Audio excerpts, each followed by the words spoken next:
Mas nisto que agora prescrevo, não posso elogiá-los, porque vocês se reúnem não para melhor, e sim para pior. Porque antes de tudo estou informado de que quando se reúnem na igreja, existem divisões entre vocês. E eu, em parte, acredito que isso é verdade. E é até necessário que haja partidos entre vocês, porque também os aprovados, para que também os aprovados se tornem conhecidos entre vocês. Quando, pois, se reúnem no mesmo lugar, não é a ceia do Senhor que vocês comem, porque quando comem, cada um toma antecipadamente a sua própria ceia, e enquanto um fica com fome, outro fica embriagado. Será que vocês não têm casas onde podem comer e beber? Ou menosprezam a igreja de Deus e envergonham os que nada têm? Que posso dizer a vocês? Devo elogiá-los? Nisto certamente não posso elogiá-los. Porque eu recebi do Senhor o que também lhes entreguei, que o Senhor Jesus, na noite em que foi traído, pegou um pão e, tendo dado graças, o partiu e disse: isto é o meu corpo que é dado por vocês, façam isso em memória de mim. Do mesmo modo, depois da ceia, pegou também o cálice, dizendo: este cálice é a nova aliança no meu sangue. Façam isto todas as vezes que o beberem em memória de mim, porque todas as vezes que comerem este pão e beberem o cálice, vocês anunciam a morte do Senhor até que ele venha. Até aqui, meus irmãos, vamos orar. Senhor nosso Deus, nosso Pai, te agradecemos pela leitura da Tua Palavra. Nos abençoa mais uma vez, Senhor. Nos faz entendermos Tuas maravilhosas verdades nessa manhã. Em nome do Teu Filho amado Jesus. Amém. Irmãos, em algumas situações dentro da igreja, Deus, Ele não se agrada, porque Deus não se agrada do pecado, mas Ele permite que o pecado ele perdure, ou ele fique mais um tempo dentro da igreja, para nos passar uma lição importante. É como se Deus aproveitasse a ocasião má para nos ensinar naquele erro e ensinar à igreja algo bom. Para alguns, Ele vai transformar esse mal em bem quando nós aprendemos com o exemplo errado. Talvez a gente até pecaria do mesmo jeito que aquela pessoa pecou, mas aquela ocasião, e vermos a consequência do pecado, nós olhamos para aquele exemplo negativo e a gente não faz.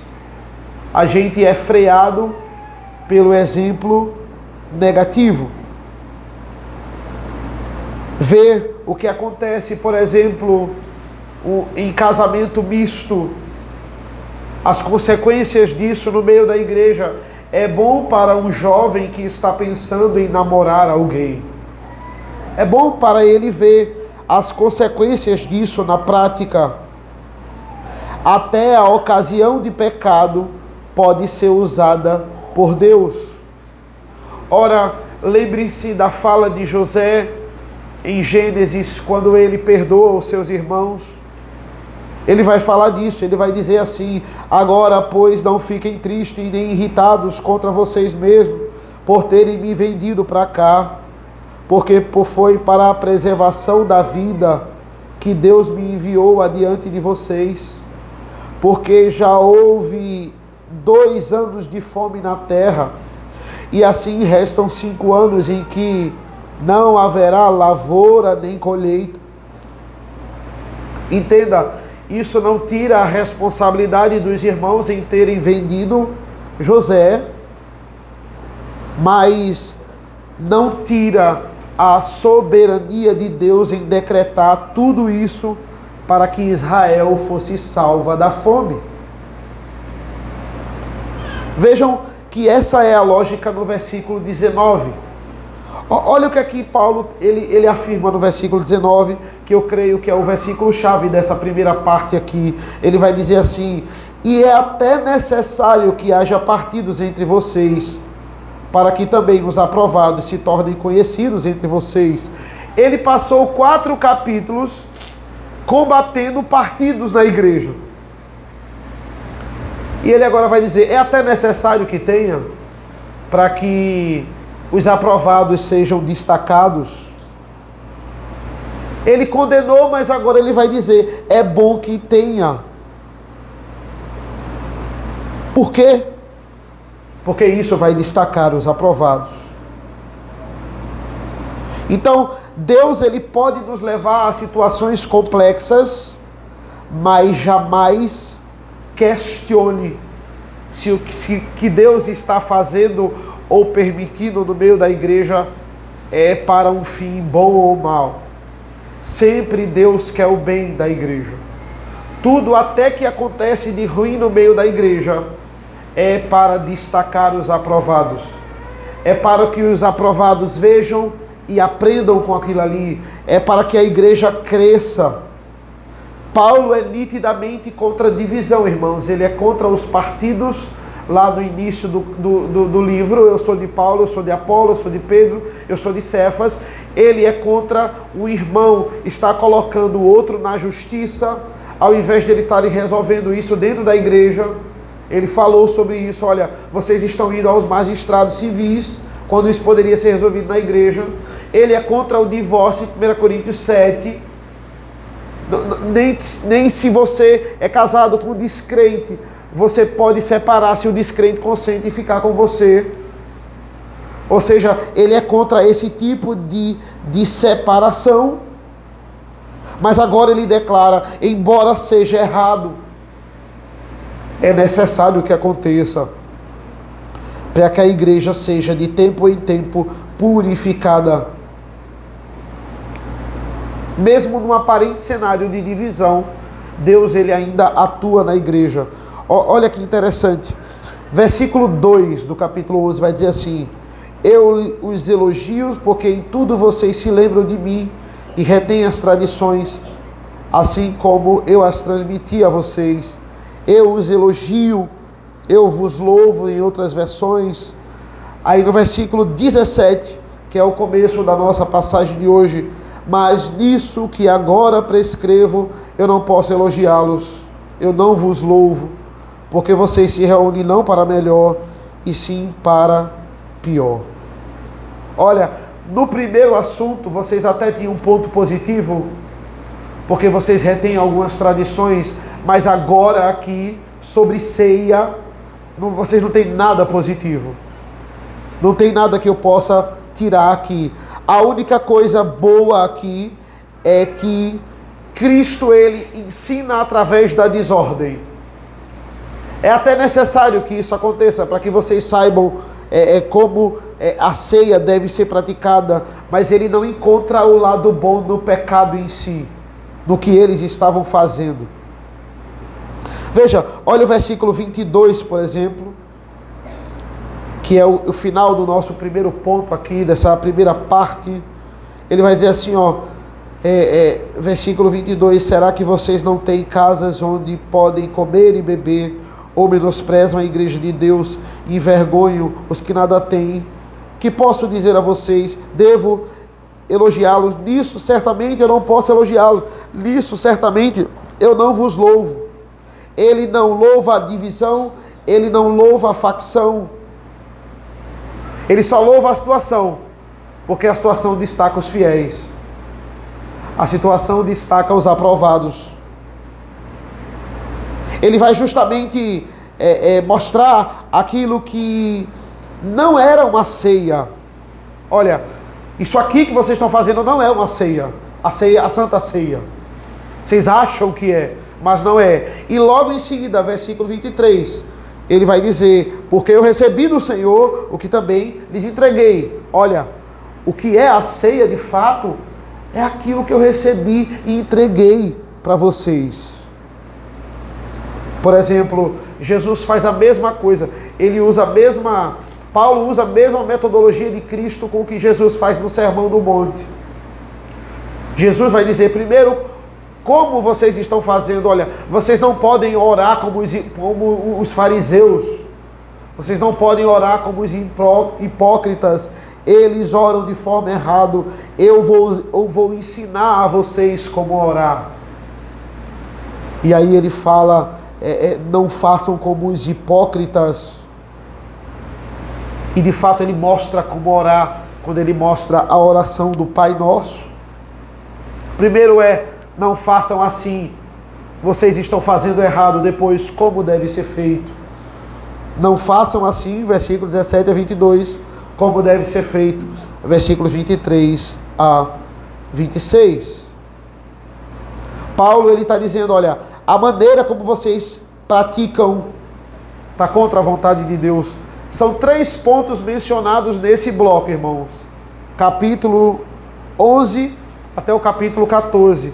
É o uso do véu, que nós falamos na semana passada, levando a liderança feminina no meio da igreja e a insubmissão por parte delas.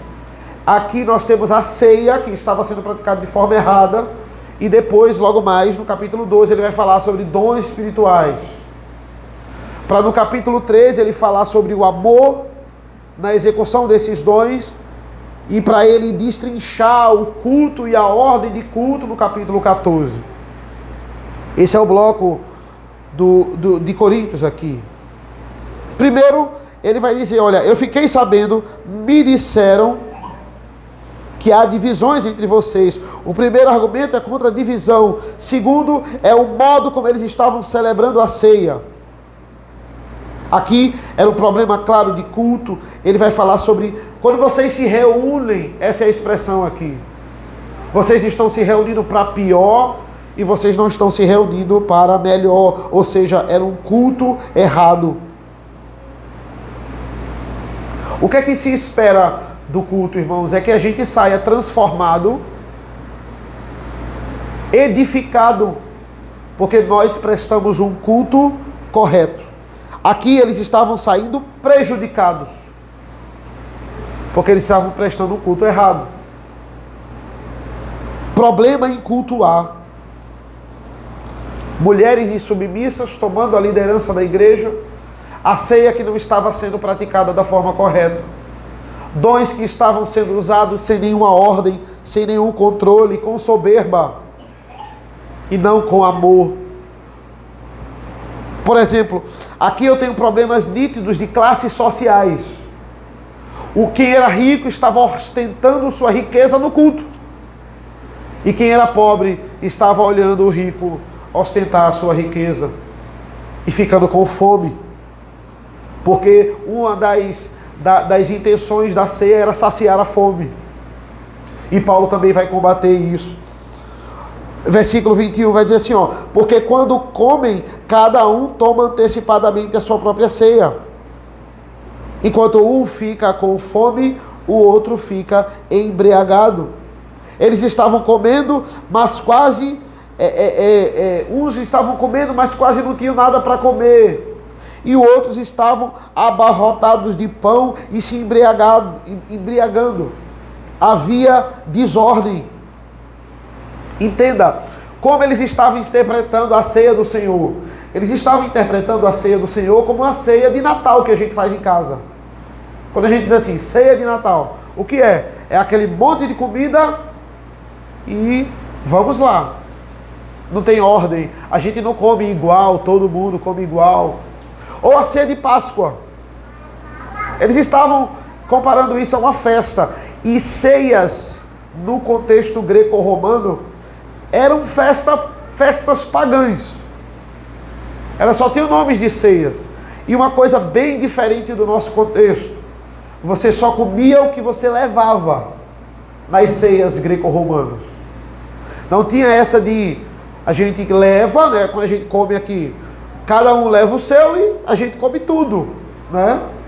Cada um come um pouco de todo mundo. Essa é uma ceia que a gente faz de Natal, de Páscoa. Não, a ceia greco-romana a regra é, você só come o que você leva.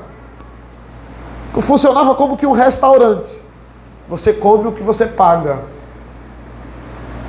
Então eles estavam replicando esse modelo de ceia na igreja. Olha, eu só como o que eu levo. Quem era rico levava muito vinho e muito pão. Quem era pobre não levava quase nada e ficava vindo o rico se embriagando. Era uma ceia, não tinha ordem, eles não eram servidos, não comiam iguais. Ou seja, olha, vocês podem até estar comemorando aí, e podem até estar achando que está cumprindo uma ceia, mas essa não é a ceia do Senhor. Vocês estão se reunindo para pior.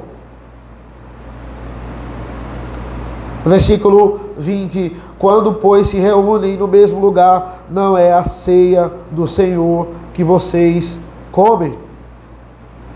Veja, ele fala de reúnem, esse verbo, né? Reúnem no 17, reúnem no 20, é claramente culto aqui. Ele está repetindo essa palavra. E é interessante porque a permanência do pecado no meio da igreja, até esse triste fato, é para trazer uma lição. Deus, ele pode usar a demora em resolver um pecado no meio da igreja para nos trazer uma lição, até para punir a igreja, mas nisso tudo, em meio à crise, ele destaca verdadeiramente os fiéis. É o lado bom que Paulo está vendo aqui. E é assim, em meio a governos corruptos, em meio a caos, a violência generalizada, Deus usa essas situações para destacar os fiéis. Os verdadeiros servos, eles são destacados nessa hora. Por isso que existe a tribulação. Por isso que existem os momentos em que não está uma bonança completa, está instável. Deus usa esses momentos e faz brotar bons ensinos, bons proveitos disso. E é interessante, porque eu falei com vocês isso sobre, acho que foi na escola dominical, domingo retrasado, eu falei no seguinte, que no diretório de culto, nas várias liturgias do diretório de culto, só existe o recolhimento da oferta diaconal nos cultos de ceia, né? Quando você for ver a estrutura do diretório de culto, nos cultos que não tinha ceia, não tinha recolhimento de ofertas, que eles chamavam de ofertas diaconais. E justamente essas, porque os de Westminster, quando fazem o diretório, eles entendem que a ceia é justamente para diminuir essa diferença entre ricos e pobres no culto ao Senhor. Por isso esse momento, onde eles vão separar essa oferta diaconal era para ajudar os pobres. E eles colocam justamente ali no momento, não é, no culto em que existe a Santa Ceia. E é o que Paulo está falando aqui, olha, não deve existir divisão no meio da igreja, no sentido de que você vai menosprezar o pobre na hora da ceia. Esse tipo de divisão entre rico e pobre não deve existir nesse momento. Aqui vocês devem comer igual. Aqui vocês são um só corpo. A divisão era clara. Versículo 21, porque quando comem, cada um toma antecipadamente a sua própria ceia. E enquanto um fica com fome, o outro fica embriagado. Vocês tomam antecipadamente. Não havia ordem, não havia união. Uns já estavam embriagados e outros estavam sóbrios. Um comia na hora que queria, o outro comia depois. Não existia ordem. Será que vocês não têm casa? Ele diz no versículo 22. Vocês não têm casa para vocês saciarem a fome de vocês. É na casa que vocês saciam a fome de vocês. É na casa de vocês, não é na igreja. Vocês não podem usar o culto como ocasião para se embriagar. Vocês não podem usar o culto como ocasião para se abarrotar de comida. A gente come e fica saciado, e come o que quer, e depois vai dormir e vai descansar em casa. Não é aqui. Tem coisa que você faz em casa, tem coisa que você faz na reunião solene. A forma estava errada. Eles estavam inventando uma forma de cultuar o Senhor, a forma que ele acha que deve ser cultuado. E entenda, nada do que eu acho que deve ser cultuado, o Senhor aprova. Tudo que Deus quer, a forma como Ele quer ser adorado, a forma como Ele quer ser glorificado, está revelado. Porque nós não temos a capacidade, por causa do pecado, de por nós mesmos entendermos como nos achegarmos a Deus. Tudo está revelado. Nós temos que aprender da palavra e conhecer a Deus e saber como, o modo como nós devemos nos achegar a Ele. E é exatamente essa linguagem no versículo 23. Olha, eu não estou inventando, eu não estou dizendo o que eu acho, eu recebi do Senhor. E agora eu entrego para vocês. Ele não vai dizer assim, vocês estão fazendo errado. Eu acho que é assim. Não.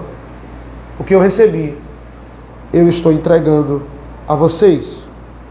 Aqui nós temos 3 tempos, irmãos. E eu caminho para o segundo ponto. Versículos 23 a versículo 26. 3 tempos. Ele vai falar do passado. Eu recebi do Senhor. O que eu estou entregando para vocês. O verbo está no passado. Antes eu recebi do Senhor e eu estou entregando. Ele vai usar o presente quando ele usa a fala de Jesus. Quando Jesus diz assim, isto é o meu corpo, isto é o meu sangue. É como se Cristo estivesse dizendo hoje, veja, a ceia que eu fiz com os discípulos, lá o pão simbolizava o corpo e o vinho simbolizava o sangue. Hoje, na ceia, ainda é o meu corpo e ainda é o meu sangue. A ceia é atual.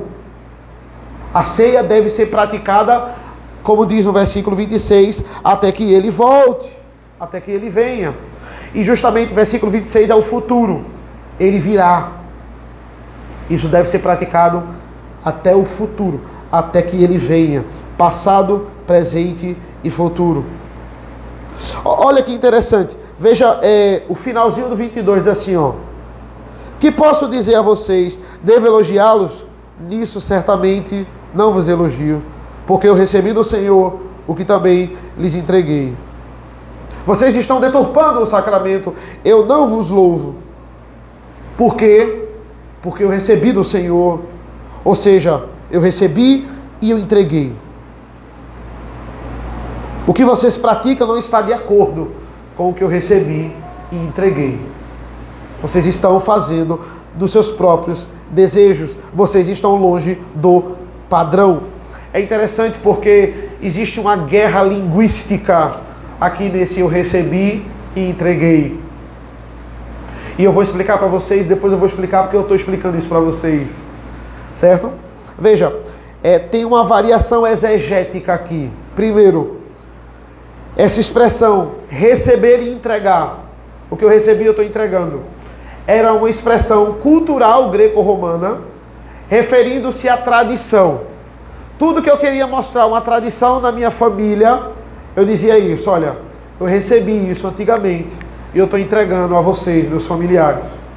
Tudo relacionado à tradição, na linguagem greco-romana, isso estava implícito. Olha, o que a gente recebeu, a gente vai entregar. Essa festa aqui que a gente sempre fez na tradição da nossa cidade, isso estava mostrando aqui, certo? E Paulo ele usa esse receber, esses 2 verbos aqui, né, para falar sobre a Santa Ceia. E entenda, irmãos, muitas pessoas, né, pegam esses 2 verbos para dizer assim, olha, Paulo ele não ouviu sobre Santa Ceia diretamente do Senhor. Para ele usar essas expressões de tradição, ele está dizendo assim, olha, não é que Deus disse diretamente a ele, ele está dizendo assim, o que geralmente todo mundo está fazendo, desde quando Jesus fez a ceia lá, antes de morrer, até agora, ou seja, 20 e poucos anos de igreja, Coríntios é escrito 50 e poucos depois de Cristo. Cristo morre e ressuscita com, sei lá, seus entre 29 e 33 anos, a gente não sabe exatamente. Vamos dizer, olha, nesses 20 e poucos anos, quase 30 anos de igreja, tradicionalmente se faz assim, desde quando Jesus foi lá. Então muitos usam esse recebi e entreguei para dizer, ó, Paulo está dizendo que isso aqui, não é que Deus falou diretamente com ele, isso aqui é uma tradição que ele está mostrando. Usam defender isso. Mas existe o sujeito eu aqui. Isso muda tudo. Ele está dizendo assim, olha, porque eu recebi do Senhor o que também lhes entreguei. Isso na linguagem hebraica, o sujeito sendo colocado aqui, porque veja, se ele dissesse assim, recebi e entreguei sobre a Santa Ceia, nós iríamos entender. Não precisa desse eu, né? Se ele começasse assim, recebi o que também entreguei para vocês, que o Senhor na noite foi traído, nós não precisamos desse eu por uma questão de tradição, mas Paulo faz questão de colocar o eu recebi do Senhor o que eu também entreguei. Isso no hebraico, esse sujeito eu, sem a necessidade linguística aqui, era para enfatizar que isso aconteceu com ele em particular. Foi revelado a ele em particular. Olha como nós temos algo parecido. Abram por aí abram por favor em Gálatas. Gálatas 1, por favor. Gálatas, capítulo 1, versículo 1, é logo a apresentação de Paulo na carta aos Gálatas. Olha como ele usa o mesmo recurso.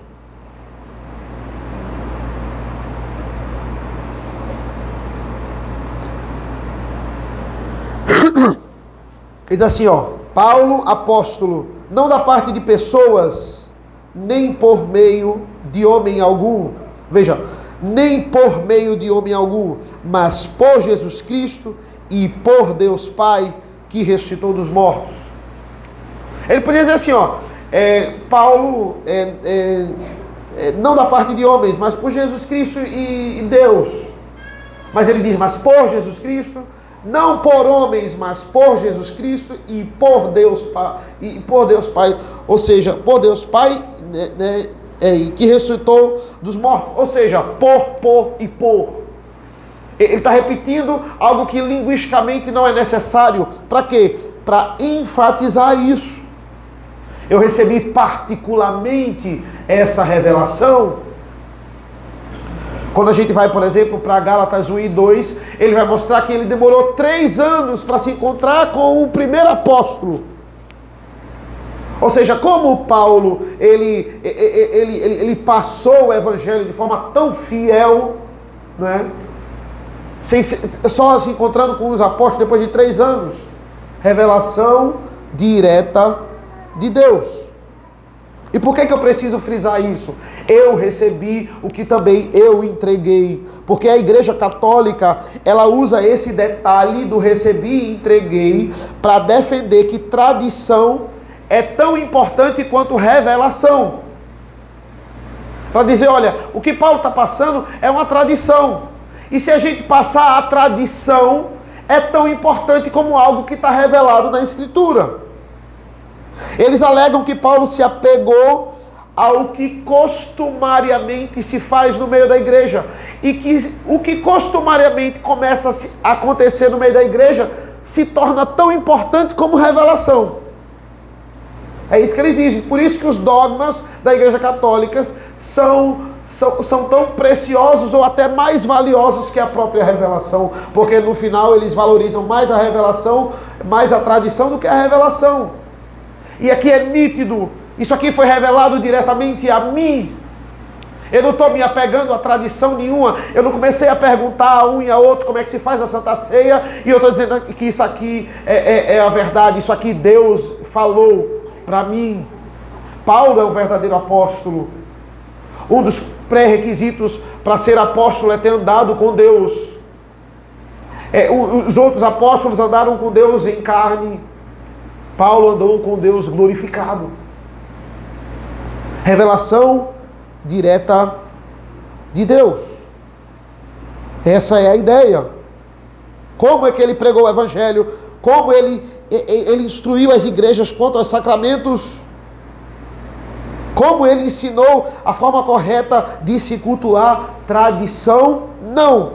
Revelação direta de Deus. Em Atos 9, o Senhor aparece para ele. O Senhor fala com Paulo.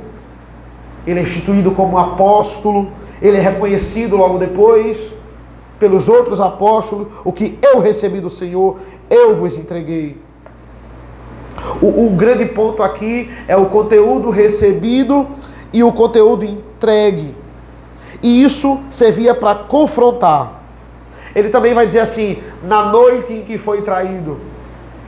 E esse é outro argumento muito interessante. Na noite em que ele estava celebrando a vida, antes da sua morte, ele institui a ceia. E uns romanistas, querendo implicar com coisas que nós não devemos implicar, eles levam isso em consideração para defender a missa católica. Eles vão dizer assim, se a ceia fosse para ser obedecida ao pé da letra, só poderia ser praticada de noite. Porque o Senhor fez na noite que foi traído. Ele fez ali, no final da tarde, na verdade, no crepúsculo, na noite em que foi traído. E que o pão usado ali é provavelmente um pão sem fermento. Jesus está usando um pão sem fermento. Por que a igreja fica colocando pão com fermento para a gente cear? Se for para levar a ceia ao pé da letra, vocês também estão errados. Eles querem usar a missa católica, eles querem combater com isso. Se a gente não segue a ceia corretamente como vocês dizem, vocês também não seguem. Porque vocês não fazem só de noite. Porque vocês comem pão com fermento. Eles usam esses argumentos para tentar minar a verdade. E a confissão, o catecismo, nos ajuda muito nisso, porque ela vai sistematizar a doutrina com o que não é tradição, com o que foi revelado, com as Escrituras. E no final, ele vai nos mostrar, ele vai dizer, olha, que o Senhor Jesus, versículo 23, na noite em que foi traído, pegou o pão, e tendo dado graças, o partiu e disse, isto é o meu corpo, que é dado por vocês, façam isso em memória de mim. Olha, pão sem fermento. Olha, se você for eles dizem, pela Páscoa do Antigo Testamento, provavelmente ali pela continuidade, se é uma substituição da Páscoa, o pão também tem que ser sem fermento. Mas a pergunta que fazemos ao texto é, será que se tivesse que ser sem fermento em algum lugar dos 4 evangelhos, nós não temos essa especificidade? Ou aqui no próprio Paulo, isso não iria ser especificado? O que não podemos fazer, e isso eles não falam, isso eles não dizem porque eles querem achar erro no que a gente faz, é trocar pão por carne. Nós não podemos fazer isso. O elemento é o pão. Com fermento ou não, irmãos. Isso é irrelevante. Mas tem que ter pão. Isso aí, dizer que tem que ser sem fermento, é acrescentar nas Escrituras, como se a gente tivesse pouca coisa para obedecer. Eles querem criar mais leis. Veja o versículo 24. E tendo dado graças, o partiu e disse, isto é o meu corpo, que é dado por vocês, façam isso em memória de mim. Ele tendo dado graças, nós não podemos praticar a Santa Ceia sem orar previamente. Disso a gente não pode se esquecer. A ideia aqui de partir o pão, ele parte o pão, não é? E ele, veja, é uma ideia de distribuição. Por isso que a nossa prática está correta. Não é obrigado você partir o pão na hora da ceia. Isso é irrelevante também. ele ser partido antes ou ele ser partido na hora, isso é irrelevante, mas o ato dele ser servido, por exemplo, no Evangelho de Mateus ele vai dizer: tomai e comei, se eu tomo, alguém me entrega. A ideia é essa: tomai e comei, se eu tomo, alguém me entrega. Eu não trago a comida, eu sou servido pela liderança da igreja. Esse é o padrão. Na ceia, todos de forma igual são servidos com o pão e com o vinho. Eu não posso, essa prática está totalmente errada. Eu trago o meu pão e eu mesmo tomo e eu mesmo como. Não. Eu sou servido. Unidade, união. A Santa Ceia, ela mostra isso. Se eu tomo, eu não trago de casa, aquilo me é entregue. Ou seja, não é, como eu disse, não é uma obrigação o pão ser partido na hora, mas a obrigação é que ele seja servido a mim. É que a igreja se programe como liderança para servir, que a liderança se programe para servir a igreja o pão. Se não for distribuído, não existe comunhão. Se todos não comerem, todos que estão em comunhão e forem membros da igreja comerem e beberem, não existe ceia do Senhor. E por que eu digo isso? Porque também na missa o sacerdote sozinho come a hóstia sagrada. Isso é tirado da igreja. Mas a fala é: o pão simboliza o meu corpo, que foi dado por vós. A igreja precisa participar e não apenas assistir. Outra doutrina errada no meio da igreja católica é a transubstanciação. Ele vai dizer: olha, o pão se transforma no corpo e o vinho se transforma no sangue quando está ali na sua boca. E veja, o argumento deles é ridículo quando eles dizem assim: o Senhor diz, isto é o meu corpo. Se isso é, então se transforma. Isto é o meu sangue. Esse é o argumento exegético mais raso que você pode debater. Isso soa até fora de lógica, ridículo. Me perdoe a expressão. Mas veja, ele se baseia, por exemplo, abram comigo Mateus 26 a 28, por favor. Esse é o argumento deles, Mateus 26.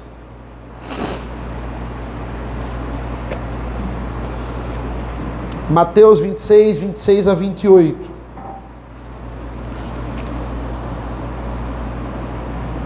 Olha o que é que diz. Enquanto comiam, Jesus pegou um pão e, abençoando-o, partiu e deu aos discípulos, dizendo: tomem e comam, isto é o meu corpo. Olha, se é o corpo, o pão se transforma no corpo. A seguir, Jesus pegou um cálice e, tendo dado graças, o deu aos seus discípulos, dizendo: bebam todos dele. Olha, veja só, né? Porque isto é o meu sangue, o sangue da aliança, derramado em favor de muitos para a remissão de pecados. Veja, irmãos, se o pão, eu estou indo na lógica do católico, que acredita nisso. Se o pão é a carne, não é o vinho que é o sangue, é o cálice. O cálice tinha que se transformar em sangue. Por quê? Porque ele está dizendo que o cálice é o sangue, ele não está dizendo que o vinho é o sangue. Entenda, é ridículo.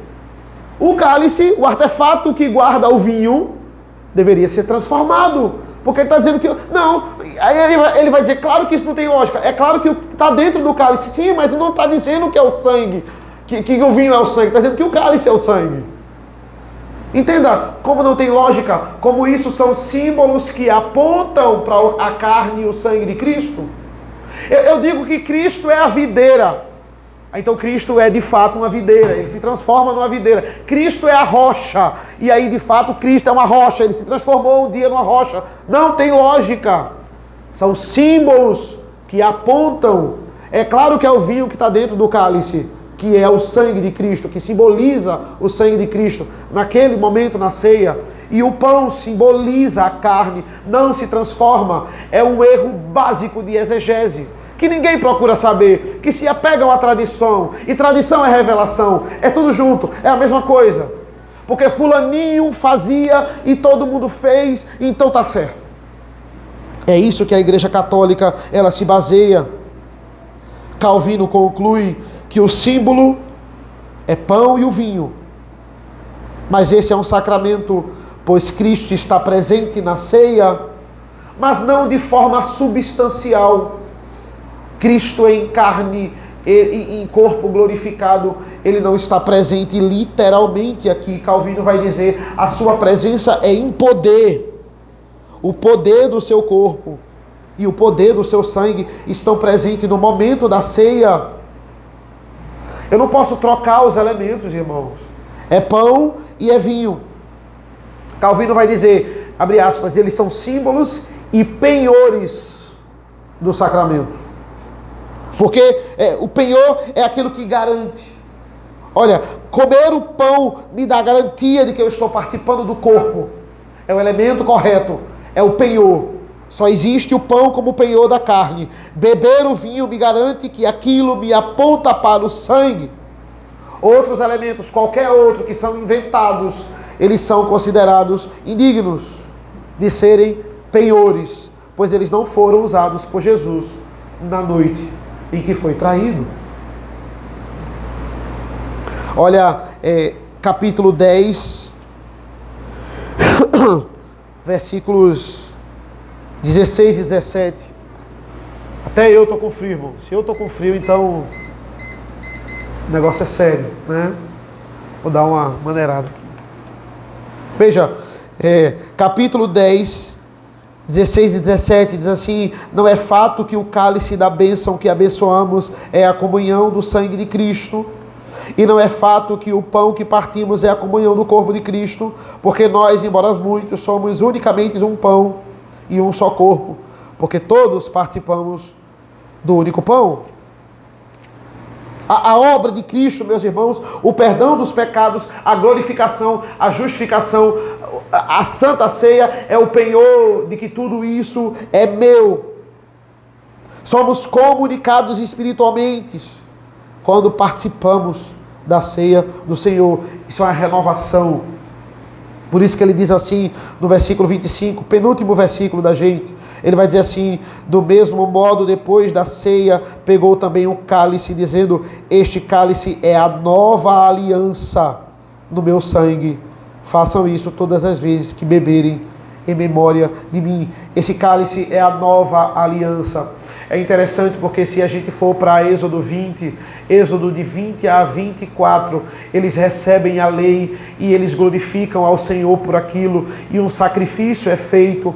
Moisés vai lá, mata um cordeiro, coloca o sangue numa bacia e começa a aspergir no povo que está presente ali. E a fala de Moisés em Êxodo 24, 8 esse é o sangue da aliança.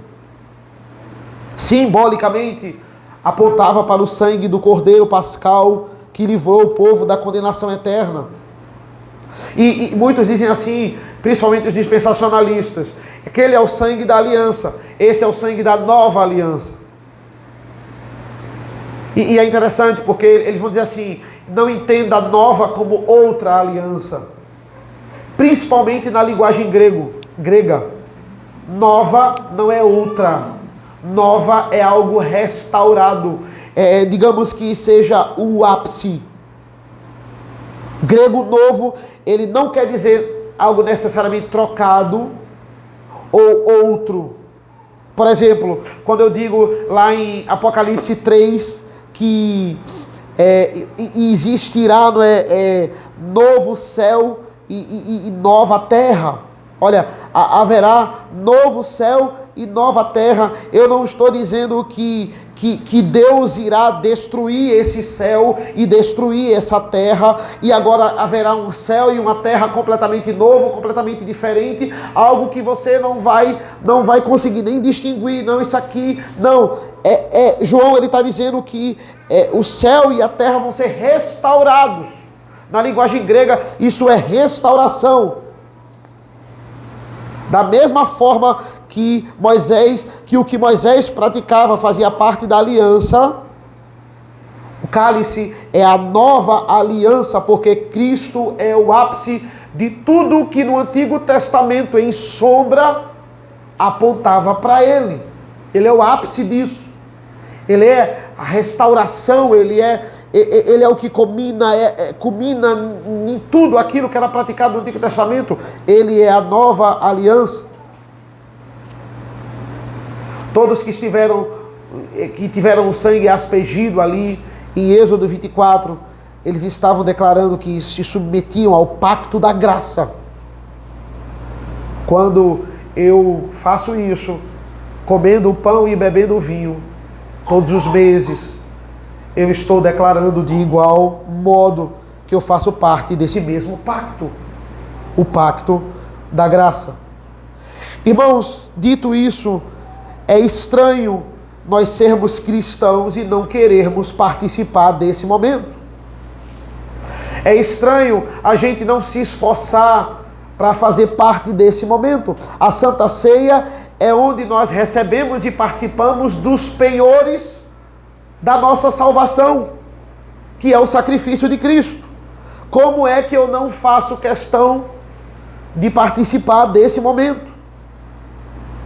E é claro que devemos participar crendo, não é só o ato, mas eu preciso da fé, da garantia desse sacrifício perfeito. Precisa de fé. Se não tiver fé, a Santa Ceia tem outro efeito. É o que diz no versículo 27, é o efeito da condenação, que eu não vou nem entrar nesse mérito hoje, eu vou deixar para a próxima oportunidade. Eu concluo com o 26, que vai dizer assim: porque todas as vezes que comerem este pão e beberem o cálice, vocês anunciam a morte do Senhor até que Ele venha. A ceia, meus irmãos, é a proclamação do Evangelho. Quando eu tomo a ceia, eu estou proclamando o Evangelho com o meu ato de comer ou beber. Eu não estou querendo saciar a minha fome. É o anúncio da obra de Cristo. A gente declara a nossa participação, que Cristo morreu, por isso que não tem como eu participar da minha casa, num culto online. Não dá para eu pegar o pão na minha casa e o vinho na minha casa e eu fazer isso em casa enquanto o pastor está numa tela dizendo para eu fazer. Não existe participação em um culto online. Só existe você assistir o culto. Muitos até questionam, e já questionaram para mim: poxa, por que a Igreja Presbiteriana da Aliança tem transmissão ao vivo, se eles não compactuam com a forma de cultuar online? Querendo até confrontar. E eu disse: olha, única e exclusivamente para os enfermos, que estão ali, não podem estar ali, e eles ali sabem que não estão cultuando, eles sabem que eles não estão participando do culto, eles estão assistindo a mensagem para serem edificados, já que eles não podem sair de casa. Mas essa é a única razão de um culto online. Não pode ter outra finalidade. E no caso da Presbiteriana da Aliança, não só tem membros que estão enfermos e estão assistindo, tem gente do Brasil todo. Tem gente de fora, que o fuso horário deixa ele até assistir o culto e depois ir para o seu culto. Mas não existe... Pastor Paulo Brasil já falou de mim, de casos de pessoas em Portugal que conhecem ele, que o fuso horário é diferente, nos Estados Unidos, que assistem e depois vão para o seu culto, cultuar de fato. Mas a ideia é você estar ali em casa, você não pode cultuar, você pelo menos ouve a palavra, mas você não está participando. Você só participa de corpo presente, você só participa presencialmente, tanto do culto quanto da ceia. Essa é a participação, é a reunião dos santos. É a comunhão dos santos. Participamos da ceia para anunciar para os quatro cantos do mundo que Cristo se sacrificou pela igreja. E a gente deve fazer como diz aqui no versículo 26, até que ele volte. Não precisa ser obrigatoriamente todo o culto, mas um mínimo de constância deve existir. Nós entendemos que no mínimo uma vez por mês. A igreja presbiteriana da Aliança faz de 15 em 15 dias. Tem uma frase que o Thomas Bosch vai dizer sobre isso, ele vai dizer assim: não é pecado não termos ceia em todo o culto. Mas a igreja, ele critica a igreja da Escócia, ele vai dizer, mas a igreja da Escócia peca em só praticar a ceia 4 vezes por ano. A igreja da Escócia chega um momento que ela só pratica 4 vezes por ano. Aí ele critica a igreja da Escócia. Precisamos de uma constância. E Cristo é aquele, irmãos, que ele nos procura para ceiar conosco. Isso é também um símbolo de comunhão. Apocalipse 3:20 vai dizer: eis que eu estou à porta e bato, se alguém ouvir a minha voz e abrir a porta, entrarei em sua casa e cearei com ele e ele comigo. Aquela passagem que eu falei, novo céu e nova terra, não é de Apocalipse 3, é de mais à frente, se eu não me engano é no capítulo 10. Aqui é Apocalipse 3, é Cristo dizendo, olha, a segunda vinda de Cristo, ela será uma grande ceia. É um momento de comunhão. Ele nos chama para cearmos com Ele, meus irmãos. Amém? Vamos orar. Senhor nosso Deus, nosso Pai, nós te agradecemos pela leitura da Tua Palavra, pelo Teu Evangelho, pelo Teu amor. Obrigado, Senhor, porque o Senhor é um Deus que está sempre conosco. É um Deus que